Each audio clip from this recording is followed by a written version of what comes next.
Okay, welcome everyone. Can I get a quick confirmation that you are seeing my slides from someone? Okay, thank you. Yes. Thank you. Yeah, welcome everyone. Thank you so much for being here. This is our January Promising Practices Roundtable on protecting undocumented students in California. Appreciate folks who have already introduced themselves in the chat. Please continue to do so so we can get a sense of who's in the room. I also will ask, okay, we are already recording, so just want to make sure that that's happening since we hope to kind of share a little bit of the learnings from this space. We have a lot of people signed up, and I know folks will want to share what's shared here today with people from their own campus or organizations. And so we were just listening to Not One More by Sultry, who is a Filipinx undocumented artist. I really wanted to kind of use that song to set up today's space. I think just given where we are at in the world today and what's most likely coming also, that it's very easy, I think, to feel helpless during times like this. I know I felt a little bit of that, I think, in this last week, but there is community, there is knowledge, there is power here within the undocumented identity and our allies. And so that's kind of how we are grounding this space today here too. And so welcome to those who are joining us for the first time or joining us for the fifth time. This is our statewide Promising Practice Roundtable. They're monthly virtual gatherings for California educators to get resources, strategies, connections to increase box to support undocumented students in higher education. Through this space, we do hope that you get connected with other dedicated colleagues from across the state, get some cross-campus and organizational learnings to take back to your own work and build solutions to common challenges together. We know that there may also be folks in the room who are joining us from outside of California, so welcome to you too. We do hope that you are able to kind of take some of the learnings, strategies from today, and really strengthen the important work that you're also doing in your own state. We have like over 500 people registered for today, which is a huge number. So there's will be space for questions and interaction throughout. But if we don't get to your question today, we hope to follow up with you at a later time. And so my name's Madeline Villanueva, she, her pronouns, and I'm the interim director of higher education here at Immigrants Rising. I will also just kind of share that I was really nervous of kind of holding this space today. I think of just what's been happening in the last week, the last month, the last year for undocumented folks, right?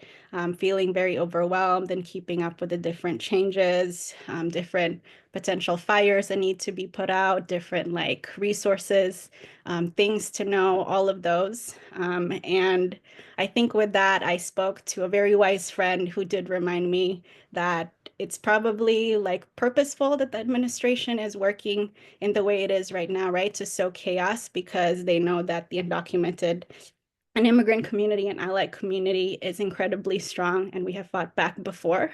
And so they're trying to take advantage of that moment, right? And so I was reminded by that very wise friend to also just pause, relax, to take care of our emotions, tend to ourselves however best we can, and remember that there are actions we can take that come from a place of power rather than fear. And so I think that's really what I grounded myself in organizing today's session, and you will be connected to a community of other committed champions who are here to do this work with you and to share knowledge, strategies, information with you. You'll be hearing from some of them today. And I do hope that you are able to take a little bit of something despite this uncertainty that we are facing today. And so speaking of champions, I do want to give a chance for my colleague, Ugo, to introduce himself. He'll be doing a little bit of the background work for this session. Hi, everyone. Welcome to this space. Good morning. First of all, my name is Hugo Lopez Munoz, and I'm coordinating a program called the Home is Here Opportunity Program for Immigrants Rising. And I'm happy to be in this space, sharing the space with you and supporting in the background. Yeah, thank you, Hugo.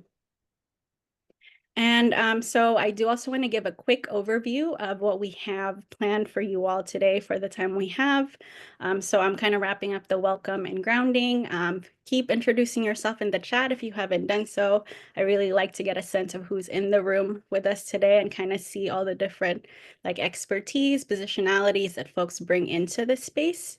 We will get a chance to also interact a little bit through a temperature check after this portion. And then you'll be hearing from our amazing speakers on topics like understanding protections, navigating conversations with undocumented students and families, and just general best practices from colleges across the state through our Promising Practices panel. And then we'll give a chance for folks to also kind of connect, reflect, digest some of the information and things shared through our Building Collective Solutions breakout room. And then we'll do wrap up, evaluations, and close the space today. And we are recording portions of the meetings, especially the ones where we share some information, resources, strategies to be shared with folks after this space, and all materials and resources. The slides will also be shared, but we will pause the recording during certain portions, especially during parts where I will ask folks to kind of engage with us a little bit just to protect folks' privacy and kind of give a more open space for discussion too. And so here is a list of today's speaker. They will get a chance to kind of introduce themselves a little bit more during their specific portions. But I do want to kind of introduce them a little bit early to you all, ask you to welcome them in the chat through emojis, all of that. All of them are like really great dedicated champions for the undocumented community. And so I'll just do a quick readout of their names for now to do a quick introduction. So we have Manuel, who is an Assistant General Counsel for the California Student Aid Commission, Marquez Montes, who's Policy Director with the Southern California College Attainment Network, or SoCal CAN, Iveth Diaz, who is the UndocuFalcon Scholars Program Facilitator at Cerritos College, Marquez, who is the Undocumented Community Center Program Services Coordinator at College of San Mateo, and McVean, who is the Vice Chancellor of Educational Services and Planning at the San Mateo County Community College District. So let's give them some appreciations for now, and we'll hear a little bit more from them in a little bit. And so I will ask Hugo to quickly pause the recording right now. It's an undocumented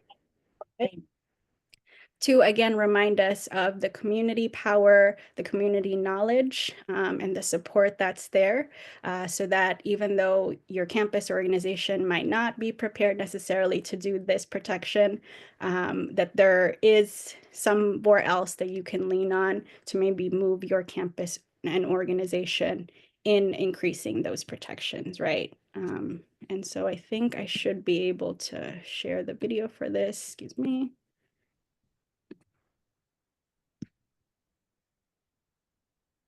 A poem so the weight of this country does not crush you, by Yosemar Reyes. Some days you may wake up sad.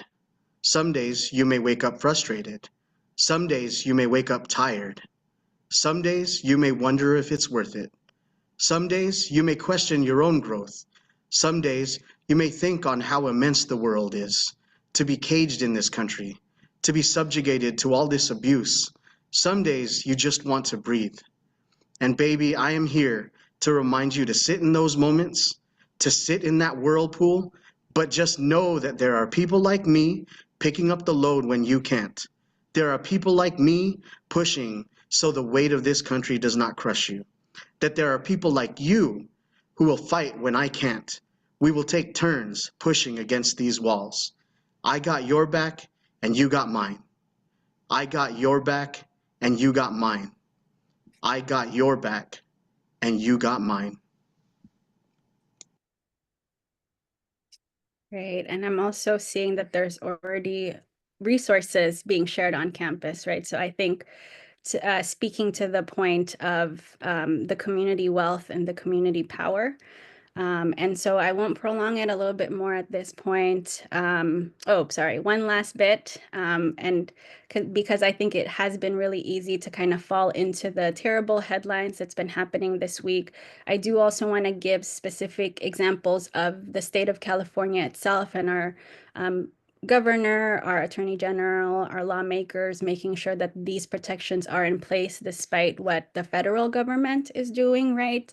And so I think all these articles here are linked on this slide that folks can check out later, but I think it's also important for us to uplift these specific protections, these specific headlines as well too, right? To help kind of counter that overwhelm that can happen with hearing all of the negative policies that's already being introduced from the federal level, that there is protections here in California. And I think with that, I am going to turn it over to our first speaker, Manuel from CSAC, to go over a little bit of what those protections currently are here in California. And so I'm going to stop sharing my screen and transition it over to Anna. Thank you, Madeline. Thank you, everyone, for joining. I really appreciate being in this space. I have been at CSAC for a year as Assistant General Counsel, and prior to that, I was working in immigration law. I spent 5 years right before this role at the University of California Immigrant Legal Services Center, so a lot of my guidance comes from experience as an immigration attorney. So I'm just going to jump right in because I know we all have a little short amount of time. So first, I just want to go over a quick kind of quick explanation of the federal and state laws, protection laws that we have in place. And I'm just going to share my screen with an executive office memo that we put out. Can you see it? No. Can you see it? Yes. Yes. Okay, great. All right. So, so this was our first memo that we released back in November, and it really just goes over the most very basic data privacy laws. There are many. So we have FERPA, which is the Family Educational Rights and Privacy Act, which is a federal law that says that student personally identifiable information cannot be shared for almost any reason. The only reasons are for, research, if it supports administering financial aid, or for actually administering financial aid, right? So very slim exceptions to being able to share student data. The next law being a California law, which is the SB 54. A lot of us know about this law as the California Values Act, AKA sanctuary law. And there's also a counterpart, AB 21, which really is the sanctuary law that says that California is not supposed to assist federal immigration law enforcement in any way with enforcement. And so that includes information sharing as well as sharing, human bodies, the locations of where people are. And so out of the SB 54 came the model policies, which Madeline is going to go over a little bit more.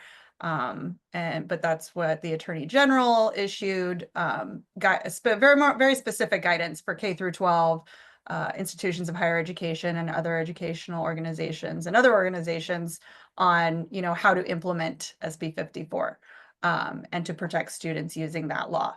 And this is a California law, so this would apply to CADA information, but not to FAFSA data, right? Because the FAFSA is held by the federal government, whereas CADA is owned by California. So basically, the model policies and these laws are really our foundational data protection laws. There are many that I've linked here as well. There's also a penal code section that says, if you share personally identifiable information, you can actually be, criminally punished for it.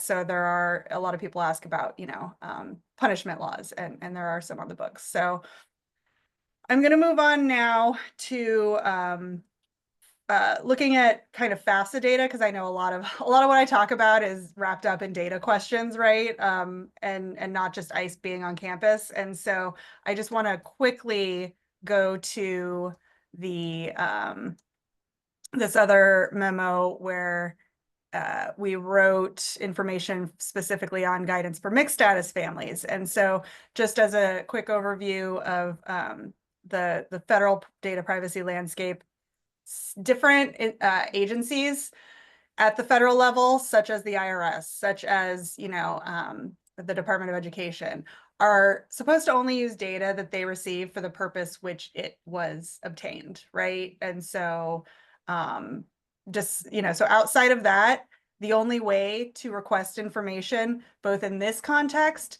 as well as the other privacy laws that I already discussed, is the subpoena. So the subpoena is where a law enforcement agency will request data or testimony. And so for the subpoena, there are different levels of, sorry. I'm going to share all of these. And I just need to move this that keeps getting in the way. Okay, so warrants and subpoenas. I just wanted to quickly move into this because I know that we also want to talk a little bit about warrants. And subpoenas and warrants are very, very similar in that there are two different types. There's an administrative warrant and subpoena, and there is a judicial warrant and subpoena. And in essence, the judicial warrant or subpoena has been signed by a judge and it is very much enforceable. The administrative is not. And so when it comes to these data requests, right? If an ICE official comes to your desk, if they have an administrative subpoena, it doesn't matter. If they have a judicial subpoena, it needs to be responded to by the appropriate person who should be appointed by your campus, right? And so if somebody at a house, gets a knock on the door from ICE and it's an administrative warrant, it doesn't have any enforcement power. A judicial warrant does have enforcement power. So this is where we kind of go into the know your rights territory for immigration. And I'm going to share all of these links. Sorry, because I'm doing such a rapid fire kind of presentation. This would normally take like 25 minutes. So going over to the know your rights, this is where we say, don't open the door, ask ICE to slide a judicial warrant under the door, make sure it's signed by a judge.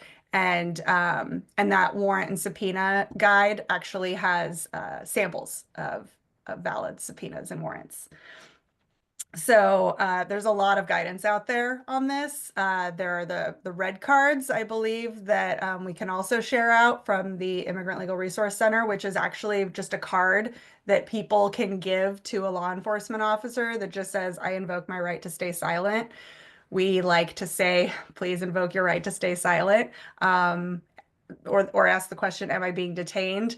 There are a lot of role play videos that people can review to see what should be done in these situations. There are different scenarios, and getting to somebody's comment earlier about the campus as being a protected space. That's another big area where we talk about if ICE is coming into a workplace or into a campus, there are public spaces and there are private spaces, and ICE is allowed in public spaces. And so that's why it's important to label spaces as private as often as possible, right? If you have a workspace, and it's an open air kitchen, label it as private, employees only, same goes for different institutions. I know that some quads are considered private space, right? And they're protected. So that's a really important part in terms of the physical spaces. And so getting into risks, I'm going to go back to my memo. Sorry to be jumping around so much, but this is a very nonlinear topic. I've really looked at and this was in the context of how to advise mixed status families. And I think that this is always, I think that these lessons apply across the board in a lot of situations. That's why I was able to bring this as an immigration attorney into like advising on FAFSA filing, right? Because there are some primary concerns: data sharing, immigration enforcement priorities, and knowing your rights, right? And so when it comes to data sharing, people just need to be aware of what the risks are, how much of their data is already out there, and whether or not that data might be shared. And everyone has a different relationship with risk and data. So it's a very personal choice, and people just need to know like what the landscape looks like. Immigration enforcement priorities. We've already seen these starting to shift through the executive orders. So paying attention to who is, being targeted for deportation. It's always been a matter of people who have extensive criminal histories being targeted for deportation. People with prior deportation orders have also been at higher risk. And so that's a really important part where people should see an immigration attorney so that they can understand their immigration history and kind of what level of risk they might have. And then I already talked about the know your rights. And so I'm sure I've already taken more than my time. And so I'm going to pass the torch over to Madeline, and I'm going to go ahead and share all the links in the chat. Yeah, thank you so much, Anna. I know there's also a lot to share, and so I'm seeing comments on the chat about access to all these links. We are also emailing them to everybody who has registered, right? So feel free to grab everything that Anna is sharing right now. But again, you don't need to do that. And I think I do just want to kind of highlight the points around state protections, right? And how those continue to exist here in California, despite the chaos that is happening in the federal level, and how can we center those for our staff, for our community members, and for our students, and make sure that folks are informed of those, especially in our campuses, should responses need to happen. And so I'm going to go back to sharing my screen again to go over a couple more bits around overview of protections for folks to know about as well. And so we do have a specific resource around immigration preparedness in California higher ed institutions that we can share in the chat too. But I'm hearing that folks, right, that there's campuses who are like unsure about the laws, what is happening right now. It's hard to keep up, right? And so this does provide an overview of all those existing policies that protect student information here in California, and just guidance around how to respond should immigration enforcement happen at our campuses. I won't go over exactly every single bits of it, but this resource does also link the California model policies, which does provide recommendations on what plans or responsiveness campuses can take when it comes to dealing with immigration enforcement, right, or how to protect undocumented student data. And it also breaks down those current state laws like SB 54 and AB 21 that adds that extra layer of protection for undocumented folks here. And there's also practices specifically to protect student data in the resource, right? I think one of the ways to make sure our students are protected, our community on campus is protected, is that their information is not accessible to everybody who asks, including or that there's limited sharing of their information, right? Especially when it comes to beyond educational purposes. And so some quick practices around that starts with the individual, and that's making sure that you're familiar with the protections that exist, right? You're informing your colleagues, administrators, and key departments around them. That if there is data collection happening in your campus, and I'm sure there is, that they are adhering to those model policies that make sure that they're only used for educational purposes and are not shared with everybody, and that there's limitations with using them for enforcement activities, for example.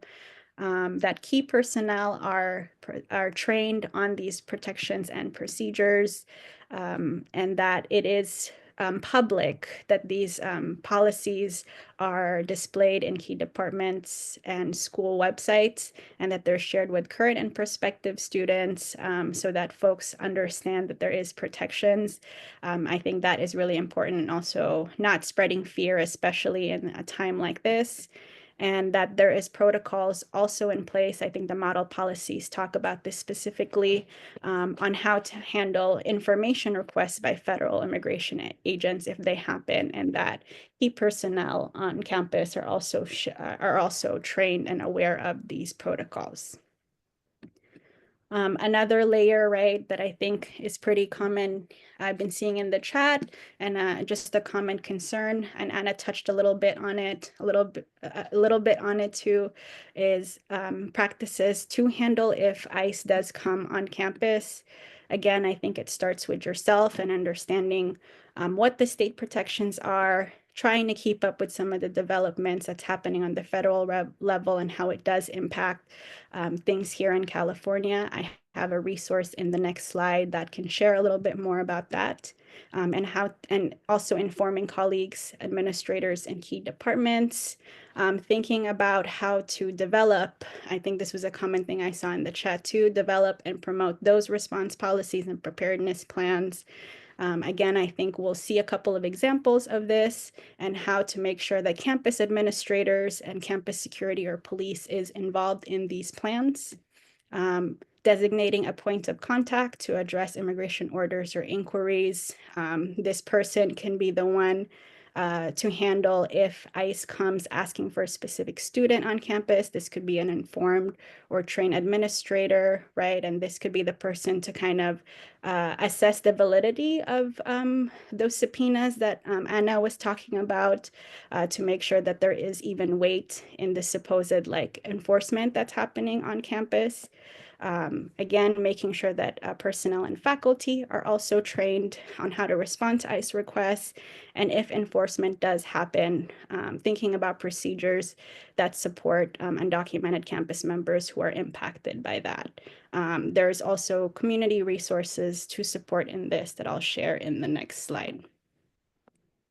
And just some additional resources. I know I'm going over this really quickly, so I'll also take a moment to look in the chat after this. But NILC did release a fact sheet, I think a few days ago, in response to the memo that the Trump's rescission of the protected areas memo. This again this is a national resource and has a lot of information that kind of breaks down what that memo means, and some recommendations for staff at public places, including campuses. It does highlight that there are state protections still in place and that staff at these formerly protected areas should be aware of their rights not to cooperate with ICE. I also want to highlight California Rapid Response Networks, which exist in regions across the state. I think this also exists in other states too, right? To help kind of make sure that information is shared safely with folks in the community, and that this can be spaces to help develop plans should enforcement happen in your community, and can also be places to find those Know Your Right materials that we were talking about earlier. And just additional links for additional like Know Your Rights materials here too, including the red cards that Anna had spoken about, a couple of things from the Attorney General, and NACASEC actually has this really great app for Know Your Rights for immigrants. All of these are available in different languages, so also consider the populations you're working with in your community, and the last two are national as well.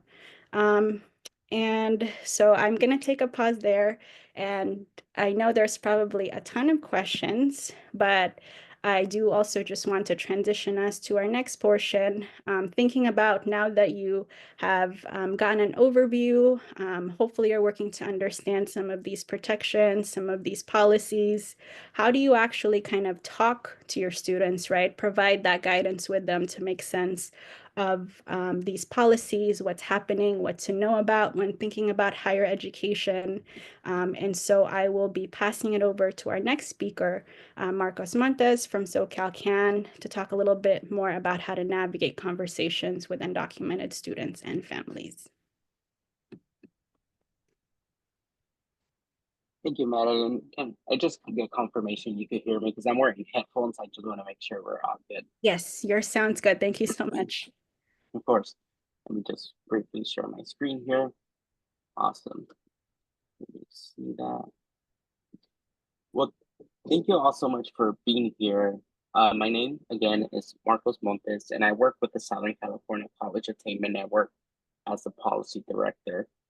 Before this, I was actually a college student, so I spent most of my years in college under Trump 1.0, Trump administration 1.0. So I totally understand the kind of fears, anxieties that students are feeling right now. I was actually a student leader involved with student government, so we were on the front lines of responding to a lot of the threats that we were facing. Immediately after the 2024 election, our network here at SoCal Can started to get together and have conversations about how we're gonna have these difficult talks with students about what's gonna come in the next 4 years. We already knew a lot of the threats that were being made. So we partnered with the Campaign for College Opportunity, with Immigrants Rising, special shout out to Madeline, and then with First Gen Empower to come up with some communication principles to help practitioners be able to have those difficult conversations with students, especially in the context of applying for financial aid.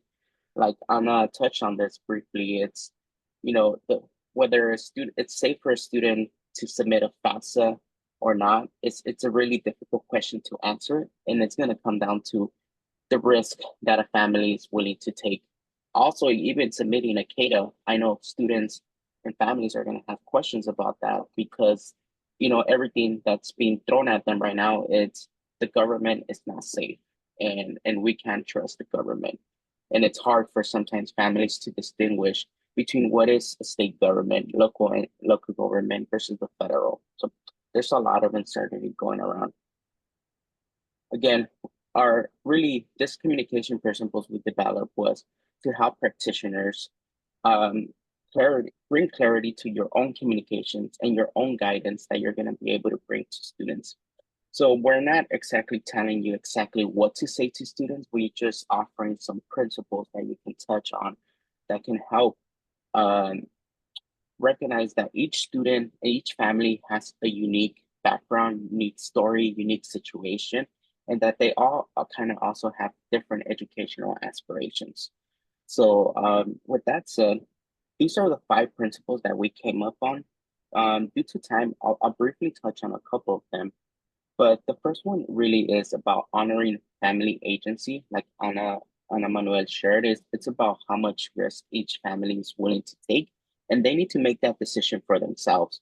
Our role here is to not decide for them, not tell them exactly what they need to do, whether they need to fill out the FAFSA, whether their student needs to enroll to college, whether their undocumented student needs to go to school out of state. Those are all like very unique situations that each family needs to make that decision for themselves.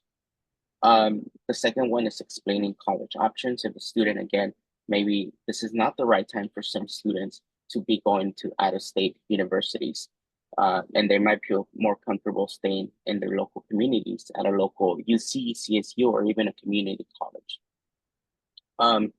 The third one is sharing reliable information, like everything that we touched on here today, ensuring that students are getting facts and that they are being given both sides of the story, because a lot of times they're hearing one side of the story, right? The side of the story that's going to hurt them, that is going to say you are in danger of deportation or whatever it is.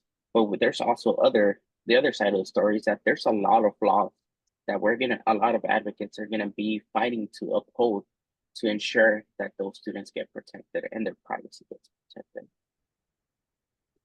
So the one I really wanted to touch on today was the foster student, and all of these have more explanation. So you're gonna get a copy of this, and there's some resources that really back up each of them. The one I really wanted to focus a little bit more time on is fostering student empowerment. Everything in the mainstream media and social media, again, it's been negative, negative headlines. Students are being told terrible stories that, people like them or their children are no longer going to be US citizens because of Trump's executive order to rescind birthright citizenship, which many legal experts are already fighting back against that. And they've recognized that that's unconstitutional. The students are getting those type of headlines. So what we need to do as a community is foster student empowerment. We need to build confidence and ensure that the well-being of students rather than enforcing the fears or the negative narratives that they're already hearing. For example, I think we need to be very clear to students that being a college student during this times comes with a lot of benefits and perks. I know it's a delicate line to walk because we don't want to reinforce the good immigrant versus bad immigrant narrative. I think a lot of us want to see the full immigrant community benefit from something, but we do know that the reality of it is that most of the time, college students or students with a college education are going to be able to benefit from some kind of relief. We've seen that through DREAM Act proposals here in the state at the federal level. We've seen it with DACA. DACA had an education component to it. We've seen it with the employment visas also. Those, if students are college graduates, they would be able to qualify for some type of employment visas under the Biden administration. All of those things have an education component. And I think we need to be very clear with students that it comes with a lot of benefits and perks to be a student right now. So continue to foster those type of student empowerment, ensuring that students know how to tell their stories. And those are some of the resources we linked here so that students find power in their stories. The last one here is practice meaningful allyship. I'm sure I'm speaking to fire here. All of your tremendous allies, you're here, which is a great option. But the only thing we have to say about this is that, sometimes the feedback we have heard from students is that allies sometimes overstep and try to save students or rescue students or try to be the saviors. And I think students know all the situation they're in, and they're aware of what are some of their possible. Sometimes allies, not with bad intentions, but are offering advice or tips that students already know. And sometimes, students feel a little bit attacked or misunderstood by their situation. So it's important to practice meaningful allyship. Yes, you can support a student, but we're not there to rescue them or save them. And also, if at any point you feel overwhelmed, you know that there's a community of allies you can tap to. You're not on this alone. If you're feeling overwhelmed, you can activate other allies within your campus or within your community so that they can also be allies to students. So yeah, these are just some of the principles, again, that we know very difficult conversations are going to be happening. So whenever you think about how am I going to have this talk with the student, feel free to use this resource. And, even if you want to create a checkbox and sharing that, you're checking all of these points through your conversations, we think this will really help. And again, you'll be receiving a copy of this as well. So yeah, and you'll get my contact information. I'm happy to continue to be a resource. And we're going to be continue to develop more resources in partnership with Immigrants Rising, First Gen Empower to help you have these this communication, this conversation with students. Thank you. Thank you so much, Marcos. We will be, I think the attachment for this specific resource we'll share after the meeting, but folks will get it. But thank you for highlighting that too, right? That there is not an expectation to always know everything for students, to break things down for students, but how can we, in our communications with them, kind of center power still, that there's still agency in this, there's still empowerment that they can feel despite the uncertainty that is happening, and kind of making sure that they have the information they need in order to make college decisions and understand that it is still worth it to pursue opportunities in higher education.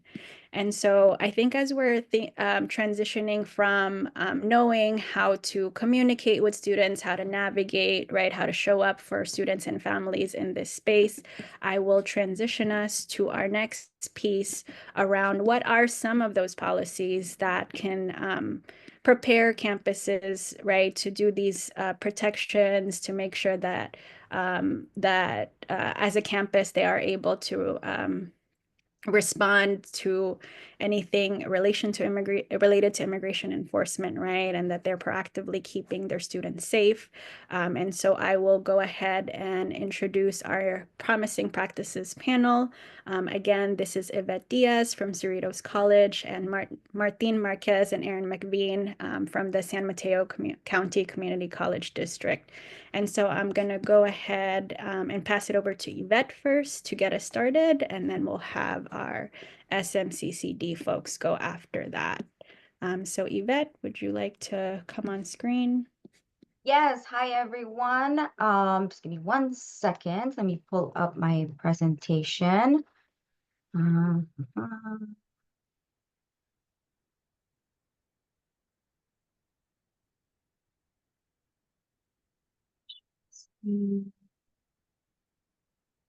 Alrighty, is everyone able to see my presentation? Cool. Okie dokies. Okay, so as far as best practices, I'm going to be truly honest with you. We are still trying to figure this out. Nonetheless, I am very fortunate to be a part of a great campus where we have really great advocates. So I came into this role. So I am the program facilitator. Didn't introduce myself, but thank you, Madeline, for doing so. Completely forgot to do that. I am the program facilitator for the UndocuFalcon Scholars Program at Cerritos College. I am a little bit over a year within my role. So these works that have been in the work for a number of years, I am by no way means taking credit for it. Nonetheless, I think they may serve as a good foundation for you all. Again, we are still working on finalizing the procedures. Everything is changing, but hopefully this can help you all. I was very pleasantly surprised to see that there was a resolution intended to declare Cerritos College as a safe campus back in 2016. Up until today, right, many of our fellow colleague campuses do not have anything, but this was first implemented in 2016 at Cerritos College. So in short, it declares us as a safe campus. I'd be more than happy to share the actual resolution with you all and share what that memo looks like. Now, how did this come to be, right? So this was before my time. I had to do a little bit of investigation and research and reach out to my colleagues.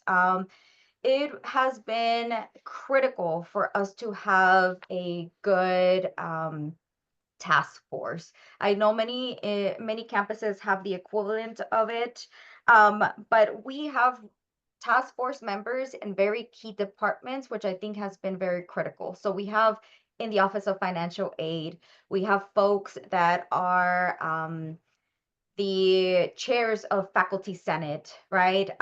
We have folks that are in these very key positions that elevate the issues and the concerns that pertain to our undocumented communities on campus. So they have been some of the leads in these efforts for a number of years. This last one, which is was adopted in 2023, I will also share this memo with you all, but it pretty much establishes what the process looks like should immigration authorities show up to campus. This has been very important for us at Cerritos College because it has helped us establish a procedure, right?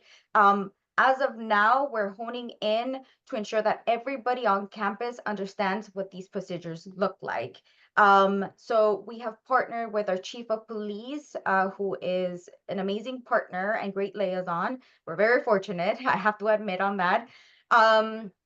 We also have our leaders. So our VP has been our main point of contact. Our president has been really great in providing communication, which is very much a key to establishing these procedures, because we may have these, right, which is a big win. Providing these procedures is a very big win. But if no one understands or knows what the procedures are, then it kind of defeats the purpose. So despite this being implemented in 2023, we really didn't know what it actually meant until we started having these conversations within these past months. We wanted to be more proactive rather than reactive. We foresaw, these issues that were forthcoming. So at this point, we are now in the phase of implementing and ensuring that everybody is well educated in what this looks like. I do want to emphasize that rapid and effective communication is also key. And we need to ensure that our campus leaders are the ones that are taking the lead in sending out this communication to not only our students, but also our faculty and our staff. Because if communication is just being sent over to students saying, hey, this is a safe campus, and then faculty and staff are being approached by immigration enforcement, right, then they're not going to know what to do. It might be the easiest to say, okay, well, here's the thing, right? This is the student's information, when in reality, they're not allowed to do so. So I do want to share that effective communication is very, very important. I know that some of my colleagues have had some difficulty in obtaining that support from an administration, but with that, we also have to advocate, right? So utilizing our student club members that perhaps may be the ones that can approach and demand that communication is being sent out to campuses. I do want to emphasize that, as someone that works and is the sole point of contact for undocumented students on campus, the task is very, very large, right? And many of us are also impacted by the immigration system. So with all that being considered, it's important for us to also reach for help. And if folks are, telling us, hey, we can help with this, take the help, because it is a lot of responsibility and it's a lot of figuring out those next steps, but you can only do so as a community. So please reach out to your sister campuses, please reach out to individuals within your individual campuses, because this is going to take a team. This flyer I did want to share with you. It was just recently shared by our campus president as of yesterday, and it indicates a step-by-step process indicated for faculty and staff. So we are creating programming for Know Your Rights programming. We've had one specifically tailored for students.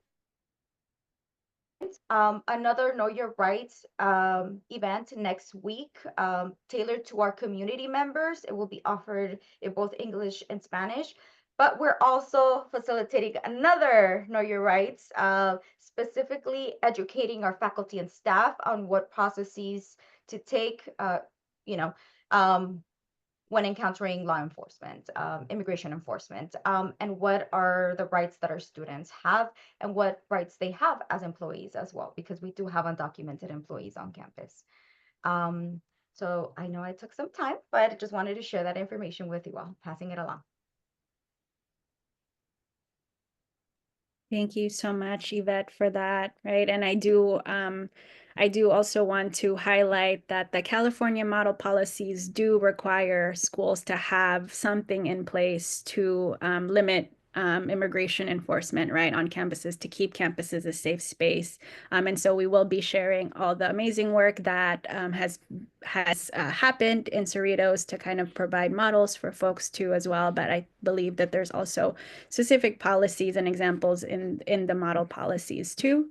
And I also appreciate Iveth's reminder of the importance of tapping into other advocates to make this happen on your campus if it's not already happening, and the importance of this communications at this point and these plans at this point coming from leaders and not just from the Undocumented Student Center, right? I think there's always like momentum and want to support this community in times of crisis like this. And so how can we also take advantage of that to create these policies in our institutions?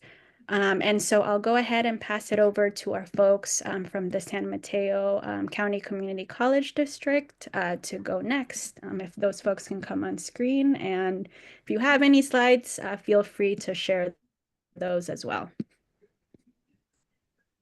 Thank you, Madeline. Good morning, everyone. Buenos dias. My name is Marquez. I currently serve as the Program Services Coordinator here at College of San Mateo. Just a quick little background. I came from our sister campus, Skyline College, where I previously served as the Program Coordinator for our Undocumented Community Center for about 2.5 years. But now I'm here now at College of San Mateo to continue to do the amazing work that we do within our district. I'll pass it over to my co-presenter, McVean. Morning, everyone.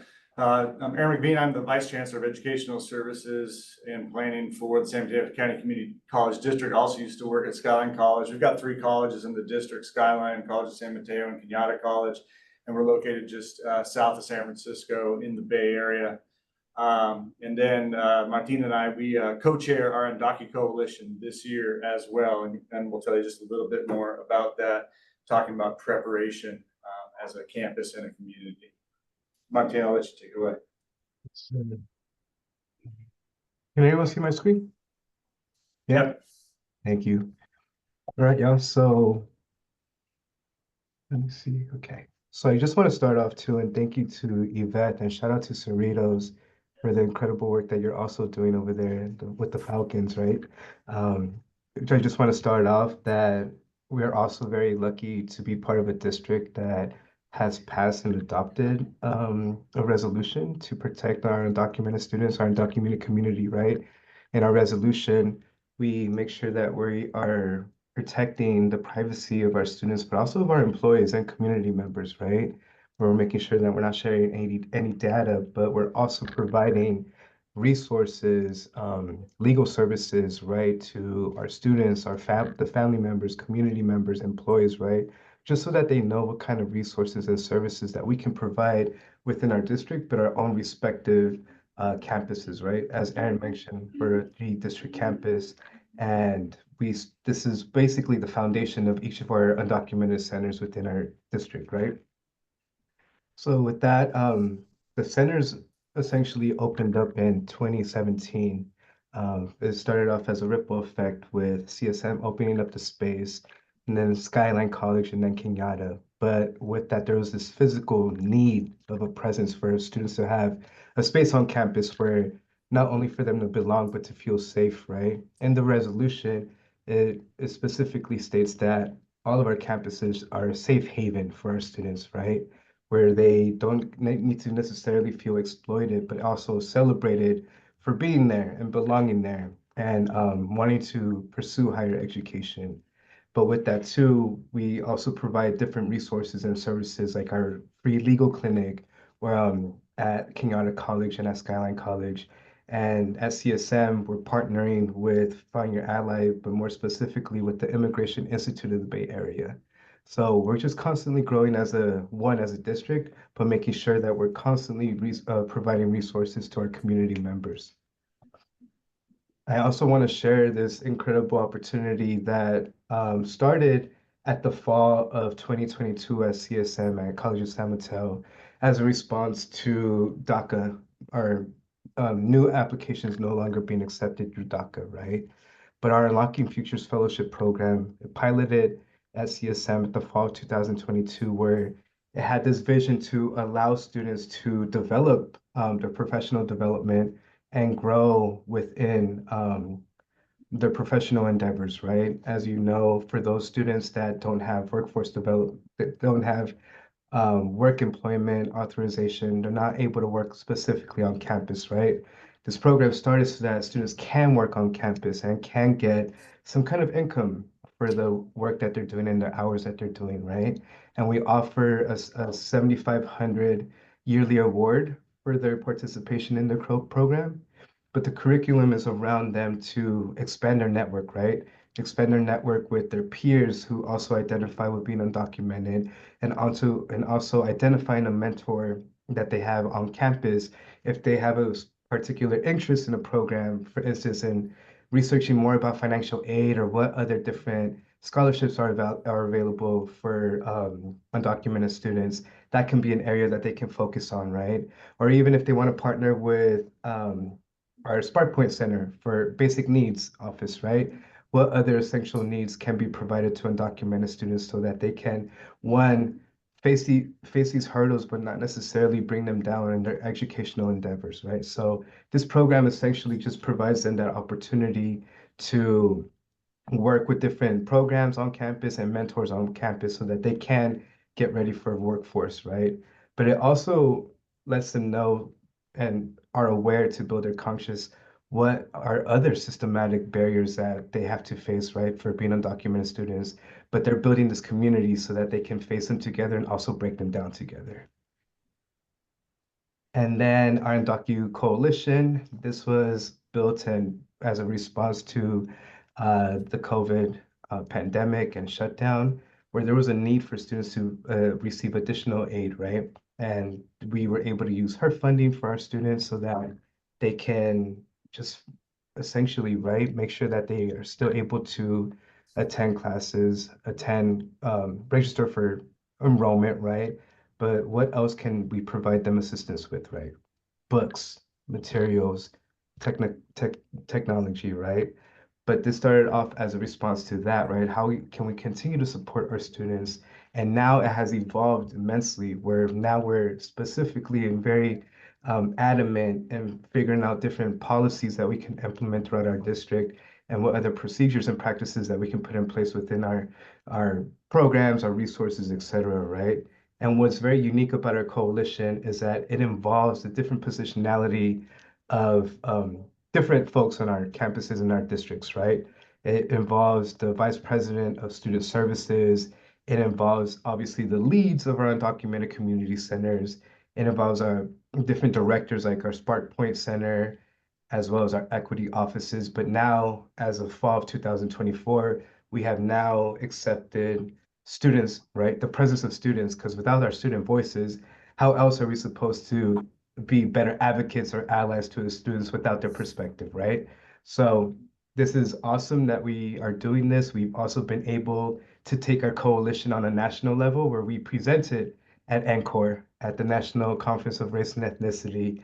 And, you know, not to flex or a little bit or to our own horn, but it's something major because we were the first community college in California to, one, host a pre-con at NCORE, but also specifically focus on the support for undocumented students. So we were able to do that last May, and we were invited to also do it this year. So we'll be presenting at NCORE. And if any of you do plan on going to NCORE this year, please come to our session. You'll be sure to see San Mateo County specifically undocumented work, right? I know I only have 3 minutes left, so I'm gonna pass it over to Aaron to take us home. But thank you so much for your time, y'all. Thanks, Martin. If you want to stop sharing, I'll take over some slides. Awesome. Soon. There we go. And we want to start there for everyone, just kind of really say that, you know, this work, at least in the district, we started about 9 years ago, really laying the foundation to be able to support our undocumented communities even further back, depending on the individual. But, you know, the existence of the coalition is so important now because it has allowed us to really then gain momentum, have involvement at every single level of the district, all the way up to myself here as the vice chancellor.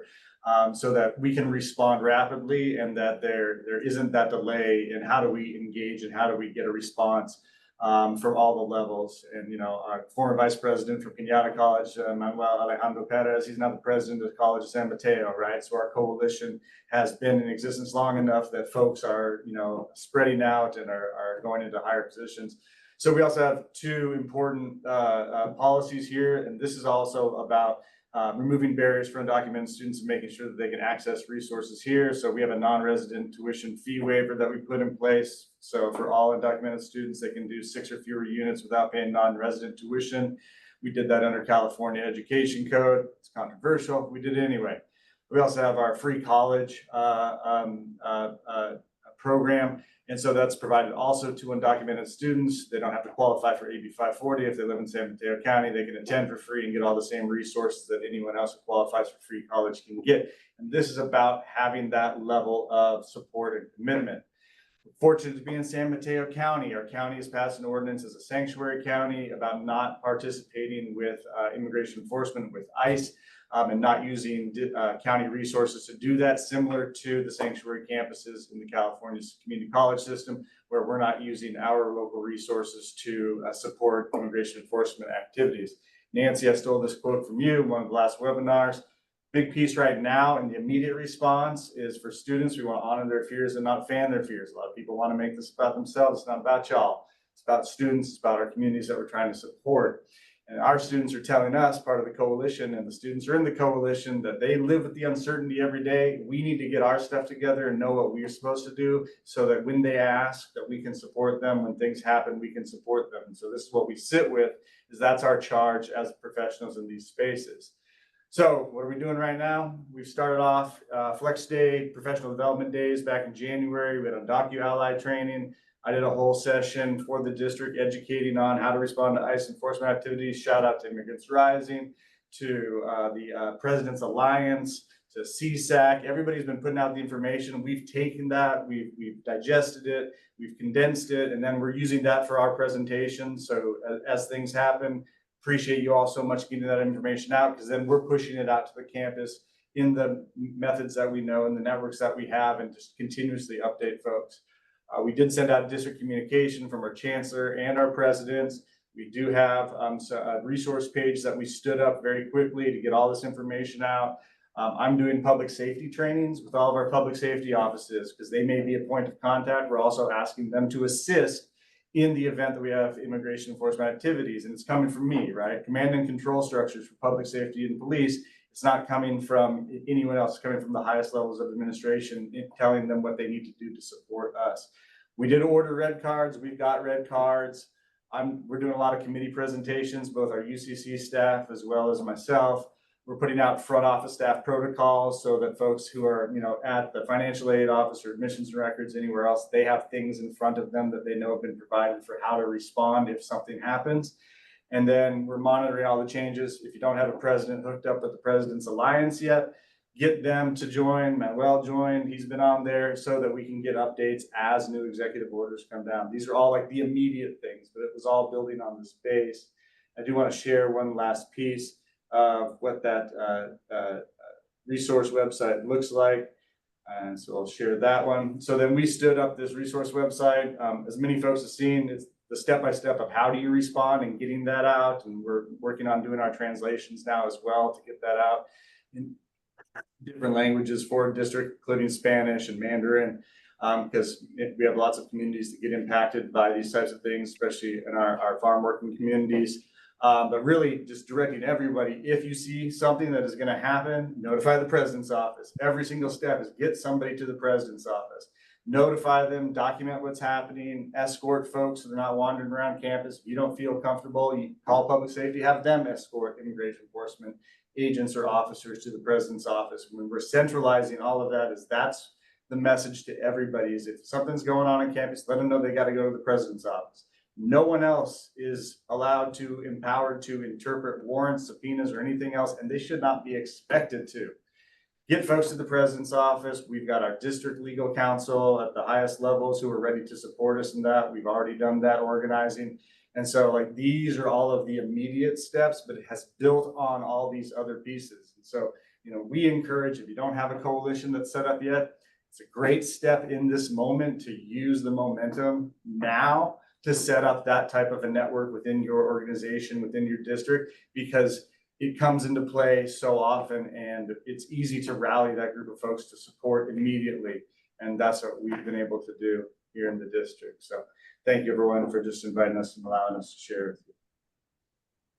Thank you so much, Erin and Martin, for the additional also great work that you all are doing on the campus, but especially that last point, right, that I do want to highlight about taking advantage of the moment. Lots of things going on, but at least gathering folks together and moving forward with determining a plan of action, moving forward the plan of action. We gave a ton of examples here for you all today.